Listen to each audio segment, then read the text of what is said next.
বাংলাদেশে উত্তর দিকে এক প্রত্যন্ত অঞ্চলে যেখানে নদী আর বিল মিলে সন্ধ্যার পর এক অদ্ভুত নীরবতা নেমে আসে। যেখানে ছিল একটা পুরনো গ্রাম, নাম তার কেউ আর ঠিকমতোই বলে না। কারণ গ্রামের উচ্চারণ করলেই নাকি অশুভ কিছু ঘটে। বহু বছর আগে সেই গ্রামটা ছিল খুব স্বাভাবিক, মানুষজন হাসতো, সন্ধ্যা আজান ভেসে আসতো, কুয়াশার ভেতর দিয়ে লন্ডনে আলো নাড়াচাড়া করত। কিন্তু এক অমাবস্যার রাত থেকেই সবকিছু বদলে যায়। সে রাতের কথা আদৌ মানুষের মনে আছে? গ্রামের বৃদ্ধরা আজও পুরো বলতে চান না, মানে পুরানোর ওই কথাগুলো আর বলতে চায় না। শুধু বলেন ওই রাতের পর থেকে এই মাটিতে কিছু একটা আটকে গেছে। সে রাতে এই প্রথম একজন মানুষ নিখোঁজ হয়, তারপর আরেকজন, তারপর আরেকজন। কিন্তু আশ্চর্যের ব্যাপার হলো কেউ রক্তাক্ত অবস্থায় পাওয়া যায়নি। আশ্চর্যের ব্যাপার হচ্ছে কাউকে রক্তাক্ত অবস্থায় পাওয়া যায়নি। শুধু পাওয়া গেছে তাদের জুতা, গামছা কিংবা ভাঙা লাঙল, যেন তারা হেঁটে হেঁটে হাওয়ার মধ্যে মিলিয়ে গেছে। গ্রামের মানুষ প্রথমে ভেবেছিল এটা ডাকাতের কাজ। কিন্তু ডাকাত কখনো মানুষের ছায়া নিয়ে যায় না। হ্যাঁ, ছায়া, কারণ যারা নিখোঁজ হওয়ার আগেই শেষবার কাউকে দেখেছিল তারা সবাই বলেছিল লোকটার পেছনে আরেকটা ছায়া হাঁটছিল। কিন্তু আলো পড়লেই সেই ছায়ার কোনো মাথা ছিল না। কিন্তু এটা কত ভয়ঙ্কর ব্যাপার, চিন্তা করছেন? এই ধরনের ভয়ঙ্কর ব্যাপারগুলো খুবই ভয়ঙ্করভাবে আমাদের এই হচ্ছে অবস্থা। এটা খুবই ভয়ঙ্কর। আমরা যারা এই ধরনের আ বেশিরভাগ অঞ্চলে, গ্রাম অঞ্চলগুলোতে এই ধরনের ঘটনাগুলো ঘটে থাকে। আমরা বেশিরভাগ খেয়াল করে দেখেছি অমাবস্যার রাতে এই ভয়ঙ্কর ঘটনাগুলো ঘটে থাকে। তারপরে এই হচ্ছে অবস্থা। কিছু গ্রামের বৃদ্ধ মানুষ এই কথাগুলো আদৌ পর্যন্ত তারা বলতে চায় না। কেন আমি বুঝতে পারলাম না। এই ভয়ঙ্কর ব্যাপারগুলো হচ্ছে আমরা যারা এই ধরনের কথাবার্তাগুলো আমরা বলতেছি যে ভূত বলতে কিছুই নেই। এইগুলো হচ্ছে সবচেয়ে আজাইরা আজাইরা কথা। গ্রাম অঞ্চলের মূর্খ মানুষরা এই ধরনের কথাগুলো বলে থাকে। আমরা বেশিরভাগই এই ধরনের কথা বলে উড়িয়ে দিই। কিন্তু আসলে এটা একদমই ঠিক না। সময় গড়াতে গড়াতে গ্রামটা প্রায় পরিত্যক্ত হয়ে যায়। শুধু কিছু পরিবার থেকে যায় যাদের যাওয়ার জায়গা নেই। সেই পরিবারগুলো একজন ছিল কাদের মোল্লার পরিবার। কাদের মোল্লা ছিলেন শক্ত মনের মানুষ। ভূত-প্রেত নিয়ে বিশ্বাস করত না। তিনি বলতেন, মানুষই মানুষের সবচেয়ে বড় ভয়। কিন্তু এক রাতে যখন চারদিকে কুয়াশা আর নদীর পানি অস্বাভাবিকভাবে বাড়তে শুরু করে, তখন কাদের মোল্লা নিজের চোখে এমন কিছু দেখে যা তার বিশ্বাস সব দেওয়াল ভেঙে যায়। তিনি দেখেন তার উঠানে কেউ দাঁড়িয়ে আছে, লম্বা চিকন, মুখটা দেখা যাচ্ছে না। কিন্তু দাঁড়ানোর ভঙ্গি ঠিক মানুষের মতো নয়। লোকটা যেন মাটিতে পা না রেখেই দাঁড়িয়ে আছে। কাদের মোল্লা ডাক দেন, কোনো সাড়া আর নেই। আরো কাছে যেতেই তিনি টের পান বাতাস হঠাৎ বরফের মতো ঠান্ডা হয়ে যায়। আর তার কানে কেউ ফিসফিস করে বলছে, এখান থেকে চলে যাও, তুমি দেরি করে ফেলেছ। পরের দিন সকালে কাদের মোল্লাকে আর খুঁজে পায়নি। শুধু তার উঠানে পাওয়া যায় ২ জোড়া পায়ের জুতার ছাপ। একটা মানুষ, আরেকটা এমন কিছু যার আঙুল উল্টো দিকে বাঁকানো। চিন্তা করেন, ওই গ্রামের মানুষগুলো, একটা জিনিস আমি খেয়াল করে দেখেছি। যে সবচেয়ে একটা জিনিস সবচেয়ে আমি ভয়ংকরভাবে বুঝতে পারলাম, ওইখানে গ্রাম অঞ্চলের একটা এত ভয়ংকর ব্যাপার, গ্রামের মানুষগুলো আস্তে আস্তে চলে যাচ্ছে। যাদের জায়গা নেই বললেই চলে, তারা হয়তোবা ওই গ্রামে থেকে যাচ্ছে। কিন্তু ওই গ্রামে মানুষ কোনোভাবে তারা থাকতে চাচ্ছে না। কি কারণে? আমি এটা ব্যাখ্যা দিচ্ছি। দর্শক, এই ধরনের ঘটনাগুলো কাদের সাথে ঘটেছে? এই ঘটনা যাদের সাথে ঘটতেছে তারাই বলতে পারবে। গ্রামের সবচেয়ে সাহসী, তার নাম হচ্ছে কাদের মোল্লা। সে খুবই গরিব ছিল কিন্তু তার কলিজাটা ছিল অনেক বড়। সে ভূত, পেতনি, জিন এগুলো বিশ্বাসই করত না। সে মনে করত এগুলা মানুষের বানানো। আর মানুষ সবচেয়ে বেশি ভয়ংকর নাকি। তার কথা এগুলো ছিল।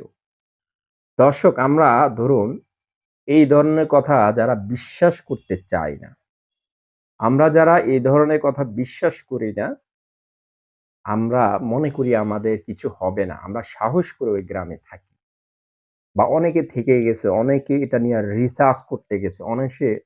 অনেকে দাম্ভিকতা দেখাতে গিয়ে তার জীবনে বড় ধরনের একটা ভুল সিদ্ধান্ত নিয়ে ফেলছে। এই ভুল সিদ্ধান্তর কারণে তার বড় একটা ক্ষতি হয়ে গেছে। দর্শক, এই ধরনের কাজগুলো যারা করবে তারা বড় ধরনের একটা বিপদের সম্মুখীন হবে। সবাইকে অনুরোধ করব, আপনারা কখনো এই কাজগুলো করতে যাবেন না। যদি এই কাজগুলো করেন, আপনারা বড় ধরনের বিপদে পড়বেন। বেশিরভাগ অমাবস্যার রাত বা জ্যোৎস্নার রাত ভয়ংকর এই ভূতের ঘটনাগুলো ঘটে। আমরা যারা সাবধানে আমাদের চলাফেরা করা উচিত। যদি আমরা সাবধানে চলাফেরা না করি, আমাদের বিপদ 100%, কেউ আটকিয়ে রাখতে পারবে না। বিপদ আসবে কিন্তু আমরা টেরও পাবো না। আমাদের উচিত আমরা যে কোনো বিনিময়ে হোক, আমরা এইগুলো থেকে বেঁচে যাওয়া উচিত। ভয়ংকর একটা ভূতের গল্প, এই ধরনের গল্পগুলো আমরা যারা বিশ্বাস করি না, আমি সত্যি কথা বলবো, আপনারা যদি এই ধরনের বিশ্বাস না করেন তাহলে সেটা আপনাদের ব্যাপার, আমাদের ব্যাপার না। এরপর থেকে এরপর থেকে গ্রামের মানুষ সন্ধ্যার পর দরজা জানালা বন্ধ করে রাখতো। কেউ নদীর ধারে যেত না, কেউ অমাবস্যার রাতে আলো উজ্জ্বল জ্বালাতো না। কিন্তু ভয় যতই ঢুকিয়ে রাখা হোক, সেটা এক ফুসফুসে উঠে। গ্রামের পাশে ছিল একটা পুরনো স্কুল ঘর। বহু বছর ধরে শোনা যেত ব্রিটিশ আমলে সেখানে শিক্ষক পিটিয়ে মারা হয়েছিল।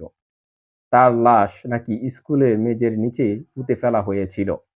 সেই স্কুল ঘরেই পাশ দিয়ে যেত হয়তো গ্রামের একমাত্র কাঁচা রাস্তা ধরে, যার সন্ধ্যার পর থেকে রাস্তা দিয়ে যেত। তারা বলতো ভেতর থেকে চক আকার শব্দ আসছে, কেউ বোর্ডের কিছু লিখছে, এরকম মনে করত। আর মাঝে মাঝে ভাঙা গলায় বাচ্চাদের পড়া মুখস্থ বলার শব্দ শোনা যেত। আর মাঝে মাঝে এক যুবক সাহস করে এক রাতে স্কুল ঘরের ভিতরে ঢুকে পড়ছিল। পরের দিন তাকে খুঁজে পাওয়া যায়নি। স্কুলের দরজার সামনে বসে চোখ লাল, চোখ খোলা, মুখে ভয়ে এমন চাপ যে কেউ তাকাতে পারে না।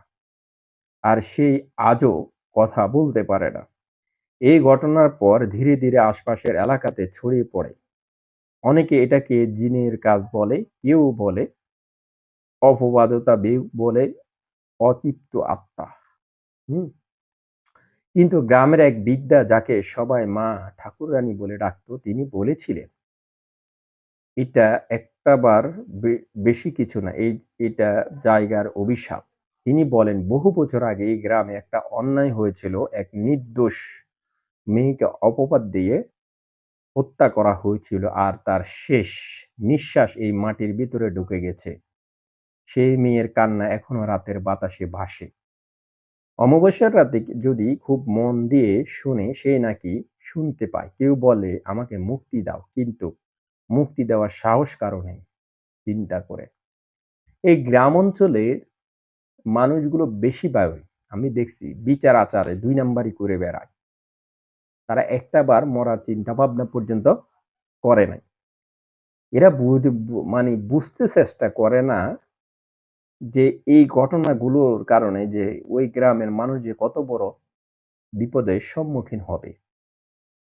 হুম? আর এই সুযোগ সুবিধাগুলো ভয়ংকর যারা ভূত আছে এরা নিয়ে থাকে। দর্শক আমি সবাইকে বলবো অমাবস্যার রাতে বেশিরভাগই এই ঘটনাগুলো ঘটে। আমাদের মা-বোনদেরকে বলবো আপনারা কোনোভাবে বাইর হবেন না অমাবস্যার রাতে। কোনো ধরনের আপনাদের আ বাইরে কোনোদিনও আপনারা বাইর হওয়ার চেষ্টা করবেন না। যদি বাইর হওয়ার চেষ্টা করেন, আপনারা নিজেরাই বিপদের সম্মুখীন হবেন। এটা আমার অনুরোধ, কোনোদিনও বাইর হবেন না। যদি বাইর হয়ে থাকেন, ভয়ংকরভাবে আপনাদেরকে অ্যাটাক করতে পারে ভূত। তো দর্শক আমরা যারা ভূত এফএম শুনতে পছন্দ করি, ভূত এফএম ধরনের, এ ধরনের ভিডিও যারা পছন্দ করে থাকেন, অবশ্যই আপনারা এই গল্পটা পুরাপুরি শুনবেন। আমি আপনাদের জন্য নতুন, নতুন স্টোরি নিয়ে আসি। আশা করি প্রত্যেকটা ভিডিও আপনাদের ভালো লাগবে। দর্শক এরপর থেকে আমি অনেকদিন দেখেছি যে একসময় গ্রামের আশেপাশে নতুন করে একটা সড়ক এর প উম নতুন করে সড়ক পরিকল্পনা হয়। নতুন করে রাস্তা তৈরি হবে এই ধরনের। বাইরে থেকে শ্রমিকরা আসে। তারা এসব গল্প বিশ্বাস করে না। ১ম রাতে তারা হাসাহাসি করে স্কুল ঘরের পাশে আগুন জ্বালিয়ে বসে। মাঝরাতে হঠাৎ আগুন নিভে যায় আর অন্ধকারে তারা দেখে চারদিকে অনেকগুলো ছায়া এগিয়ে আছে। পরের দিন সকালে ৩ জন শ্রমিক নিখোঁজ আর বাকিরা আধা পাগল অবস্থায় পালিয়ে যায়। তারা শুধু একটাই কথা বলছিল ওরা মানুষ না, ওরা ডাকছে। চিন্তা করেন। আজও সেই গ্রামে পুরো ফাঁকা নয়, কিন্তু সন্ধ্যার পর কেউ যেখানে থাকে না। স্থানীয়রা জানে সূর্য ডোবার পরই ওই এলাকায় সময় থেমে যায়। যারা রাত কাটাতে গিয়েছিল তারা ফিরে এসে বলেছে যে ঘড়ির কাঁটা নড়ে না, ফোনে নেটওয়ার্ক থাকে না আর বারবার মনে হয় কেউ খুব কাছে দাঁড়িয়ে আছে। কেউ নাম ধরে ডাকছে, পিছনে তাকানো নিষেধ। হুম? কারণ তাকালেই নাকি নিজের ছায়াটা আর খুঁজে পাওয়া যাবে না। এই গল্পগুলো আপনি বিশ্বাস করুন না করুন, কিন্তু আজও সেই গ্রামের পাশ দিয়ে রাতে কেউ গেলে গাড়ির ভিতরে অদ্ভুত ঠান্ডা লাগে। আ রেডিওও হঠাৎ বন্ধ হয়ে যায়। আর মনে হয় ওই রাস্তা খুব চেনা। তবুও কোথাও যেন ভুল জায়গায় ঢুকে পড়েছে। এই সবচেয়ে ভয়ংকর ব্যাপার হলো আপনি হয়তো একা নন। আপনার ঠিক পেছনে আরেকটা ছায়া হাঁটছে। দর্শক, একটা কথা বলতে চাচ্ছি। আমরা আ যারা আমাদের বেশিরভাগ যুবক ভাইয়েরা এই ধরনের ঘটনাগুলো বিশ্বাস করতে চায় না। তারা সবসময় এগুলো এড়িয়ে চলে। ওই স্কুল ঘরে নাকি একজন টিচার ছিল ওই এলাকার। তো তাকে যেকোনোভাবে পিটিয়ে তাকে জখম করার পরে সে মারা গেছে। মানে কিছু লোকে অন্যায়ভাবে রাতে নিশিরাতে তার তাকে কবর দেওয়া হয় নাই, দাফন দেওয়া হয় নাই। তাকে মাটির নিচে লুকিয়ে মানে গর্ত করে ফেলে দেওয়া হয়েছে। তার আত্মাটা নাকি আদৌ ওই গ্রামের মানুষকে মানে অভিশাপ দিচ্ছে। ভয়ংকরভাবে তাদের ক্ষতি করতে চেষ্টা করে। দর্শক একটা কথা বলতে চাচ্ছি, আপনি যদি কাউকে বিপদে ফালান, আপনি নিজেও বিপদে পড়বেন আল্লাহর পক্ষ থেকে। তারপরে যাই একজন ওই এলাকার একজন কম বয়সী যুবতীকে অপবাদ দিয়ে তাকে কি বলবো এলাকাবাসীর আমি এটা বলতে চাচ্ছি না কারণ কমিউনিটি গাইডলাইনস আছে। তাকে এই দুনিয়া থেকে শেষ করে দিয়েছে। অন্যায়ভাবে কিছু এলাকার মাতবর চেয়ারম্যানরা। তারপর সে মারা যায়। তারপরে যাই তার অভিশাপ। একজন হিন্দু মহিলা এই কথাটি বলেছে যে, এই কারণে তার আত্মা নাকি এসে ওই গ্রামবাসীর মানুষের উপরে যে ক্ষোভ, রাগ আছে সেটা উঠাচ্ছে। এই হচ্ছে অবস্থা। তো দর্শক আপনারা কখনো অন্যায় কাজ করবেন না। অন্যায়ের সাথে কখনোই থাকবেন না। যারা এই এপিসোড গুলা যারা ভূত এফএম শুনতে পছন্দ করেন, আপনারা অবশ্যই, অবশ্যই ভিডিওটি লাইক, কমেন্ট, শেয়ার করে দিবেন। সবাই ভালো থাকবেন, সুস্থ থাকবেন। আল্লাহ হাফেজ।